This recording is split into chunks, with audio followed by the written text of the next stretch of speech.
الحمد لله رب العالمين والصلاة والسلام على أشرف الأنبياء والمرسلين محمد بن عبد الله وعلى آله وصحبه أجمعين ومن تبعهم بإحسان إلى يوم الدين أما بعد.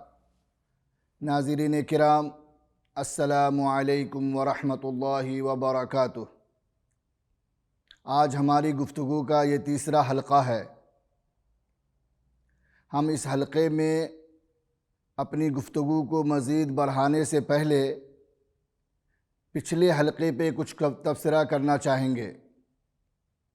پچھلے حلقے میں ہم نے بتایا تھا کہ قرآن کریم لوح محفوظ سے آسمان دنیا پر بیت عزت میں ایک بار پورا کا پورا نازل کیا گیا.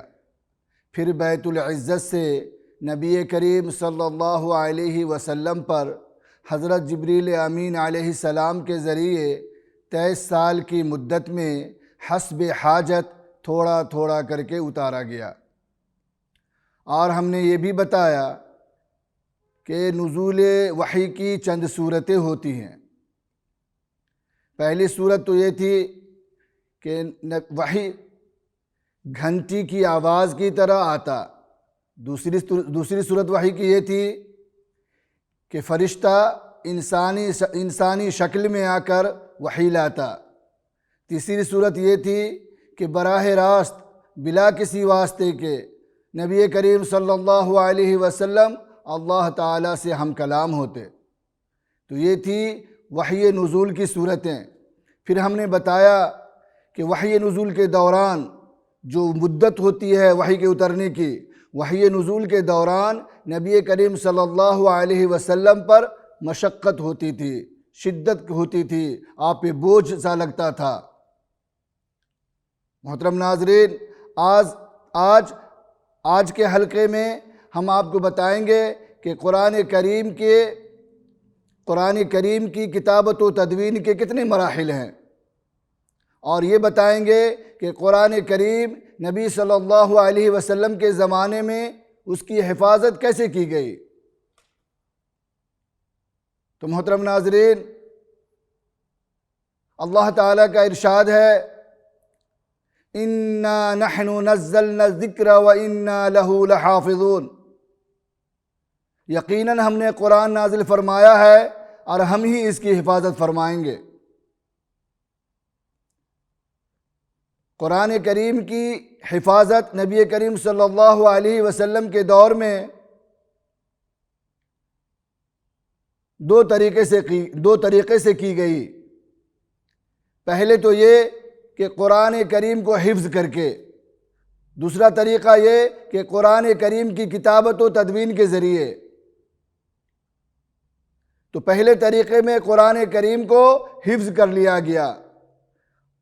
اللہ تعالیٰ جب بھی کوئی وحی نبی صلی اللہ علیہ وسلم پر نازل فرماتے تو نبی کریم صلی اللہ علیہ وسلم اس وحی کے الفاظ کو اسی وقت جلدی دہرانے لگتے تاکہ وہ الفاظ آپ کو یاد ہو جائیں، وہ وحی آپ کو یاد ہو جائیں.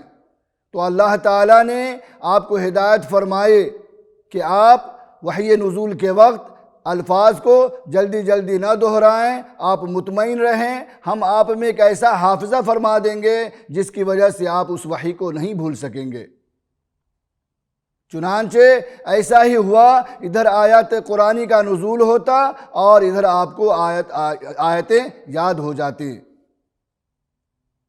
اس طرح نبی کریم صلی اللہ علیہ وسلم کا مبارک سینہ، نبی صلی اللہ علیہ وسلم کے مبارک سینے میں پورا کا پورا قرآن محفوظ تھا.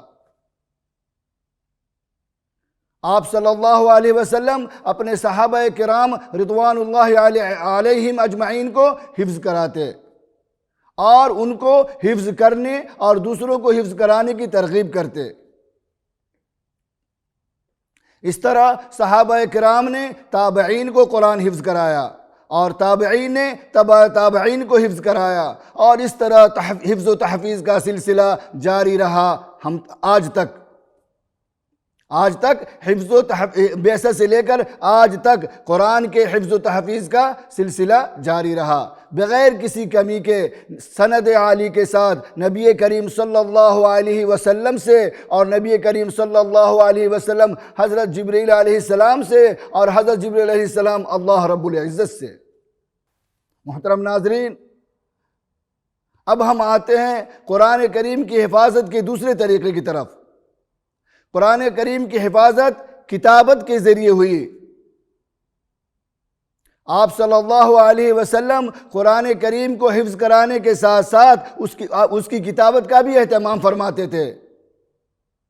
آپ صلی اللہ علیہ وسلم نے وحی کی کتابت کے لیے چند کاتبین کو مقرر فرمایا تھا، جن میں چاروں خلفاء حضرت ابو بکر رضی اللہ عنہ، حضرت عمر بن خطاب رضی اللہ عنہ، حضرت عثمان بن عفان رضی اللہ عنہ، حضرت علی بن ابی طالب رضی اللہ عنہ تھے، اور ان کے علاوہ حضرت زید بن ثابت رضی اللہ عنہ، حضرت عبی بن کعب رضی اللہ عنہ، حضرت عبداللہ بن رواحہ رضی اللہ عنہ و دیگر حضرات شامل تھے۔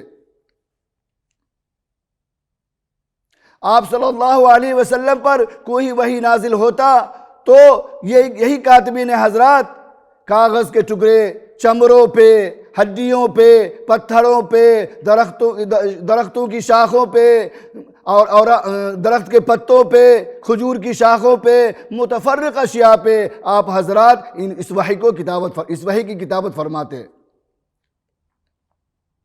آپ صلی اللہ علیہ وسلم پر جب وحی کا کوئی ٹکڑا نازل ہوتا، قرآن کا کوئی ٹکڑا نازل ہوتا، تو آپ صلی اللہ علیہ وسلم کاتب وحی کو بلواتے اور فرماتے کہ اس آیت کو، اس ٹکڑے کو فلاں صورت میں، فلاں صورت کے بعد، یا فلاں صورت میں فلاں آیت کے بعد اس کو لکھ دیں۔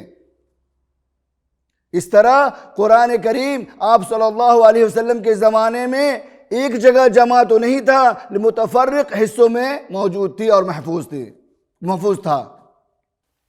حضرت زید بن ثابت رضی اللہ عنہ، جو کہ کاتبین وحی میں سے ایک بڑے کاتب ہیں، فرماتے ہیں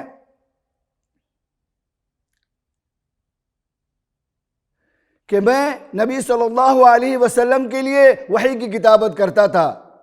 جب آپ پہ وحی نازل ہوتا تو آپ صلی اللہ علیہ وسلم کو سخت گرمی لگنے لگتی۔ آپ صلی اللہ علیہ وسلم کے جسم مبارک پہ پسینے کے قطرات موتیوں کی طرح ڈھلکنے لگتے۔ جب آپ سے یہ کیفیت ختم ہوتی تو میں موڑھے کی کوئی ہڈی یا کسی اور چیز کا کوئی ٹکڑا لے کر آپ صلی اللہ علیہ وسلم کی خدمت میں حاضر ہوتا۔ آپ صلی اللہ علیہ وسلم مجھ کو وحی لکھواتے اور میں لکھتا رہتا، یہاں تک کہ میں لکھنے سے فارغ ہوتا تو آپ صلی اللہ علیہ وسلم کہتے پڑھو، میں پڑھ کر سناتا۔ پھر اگر اس میں کوئی غلطی ہوتی آپ صلی اللہ علیہ وسلم اس کی اصلاح فرما دیتے۔ پھر ہم اس ٹکڑے کو لے کر لوگوں کے سامنے لاتے۔ یہ حدیث کا مفہوم ہے جس حدیث کو امام طبرانی نے ذکر کیا ہے، اور علامہ سیوطی رحمۃ اللہ علیہ نے اس حدیث کے رجال کو ثقہ کہا ہے۔ حضرت زید بن ثابت رضی اللہ عنہ ایک جلیل القدر انصاری صحابی ہیں۔ آپ کا قرآن کی کتابت میں عظیم کردار رہا ہے، مرکزی کردار رہا ہے۔ حضرت زید بن ثابت رضی اللہ عنہ کو قرآن کریم کی کتابت کا شرف 3 بار حاصل ہوا۔ ایک مرتبہ پہلی بار نبی کریم صلی اللہ علیہ وسلم کے حضور میں، اور دوسری مرتبہ حضرت ابو بکر رضی اللہ عنہ کے دور خلافت میں، اور تیسری مرتبہ حضرت عثمان بن عفان رضی اللہ عنہ کے دور خلافت میں۔ حضرت عبداللہ بن عباس رضی اللہ عنہما فرماتے ہیں کہ میں نے حضرت عثمان بن عفان رضی اللہ عنہ سے پوچھا کہ آپ نے سورۃ انفال کو سورہ توبہ کے ساتھ کیوں ملا دیا، ایک ساتھ کیوں لایا، اور ان دونوں سورتوں کے بیچ میں بسم اللہ الرحمن الرحیم کو کیوں نہ لکھا، جبکہ سورۃ انفال مثانی میں سے ہے اور سورہ توبہ معین میں سے ہے، تو آپ کو کس بات نے ان دونوں سورتوں کو ایک جگہ لانے کے لیے آمادہ کیا؟ حضرت عثمان بن عفان فرماتے ہیں، حضرت عثمان بن عفان رضی اللہ عنہ فرماتے ہیں کہ جب کوئی آیت، جب کوئی سورت نبی صلی اللہ علیہ وسلم پہ نازل ہوتا تو آپ صلی اللہ علیہ وسلم کاتب وحی سے فرماتے کہ اس آیت کو، اس سورت کو فلاں جگہ لکھیں۔ سورت انفال مدینہ میں نازل ہونے والی ابتدائی سورتوں میں سے ہے، اور سورہ توبہ مدینہ میں نازل ہونے والی آخری سورت ہے۔ اور چونکہ ان دونوں سورتوں کا موضوع یکساں ہے تو میں نے سمجھا کہ سورہ توبہ سورت انفال میں سے ہے، اسی لیے ہم ان دونوں سورتوں کو ایک جگہ جمع کر دیا، اور ان دونوں کے بیچ میں بسم اللہ الرحمن الرحیم نہیں لکھا۔ تو میرے محترم ناظرین، دیکھا آپ نے اس قدر ان کا یہ تھا، اہتمام تھا، چونکہ نبی کریم صلی اللہ علیہ وسلم اس دنیا سے رخصت ہو چکے تھے، اور آپ نے نہیں بتایا تھا کہ سورت توبہ کو کہاں لکھنا ہے، یا سورت انفال کو سورت انفال اور توبہ کے دونوں کے آگے پیچھے کب لکھنا ہے، اس کے بارے میں نبی کریم صلی اللہ علیہ وسلم نے کچھ نہیں بتایا تھا۔